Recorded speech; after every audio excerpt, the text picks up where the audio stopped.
Tell me, Mrs. Jetson, how do you like the 21st century? I'm exhausted. I pushed a button to make the bed. I pushed a button to scrub the floor. I pushed a button to do my hair. But, Mrs. Jetson, that doesn't seem to be much of a problem. Oh, it's not hard. It's just depressing. I've got the push button blues, the push button blues.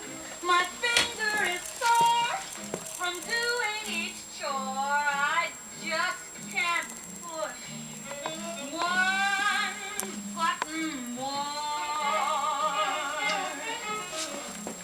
Why can't I lose those push button blues? I wish there was something to pull, to open or close.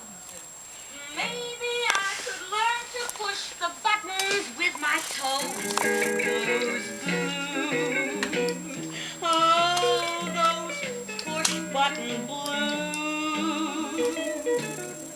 Before I blow a fuse, won't someone help me lose those finger aching, aggravating push buttons blues?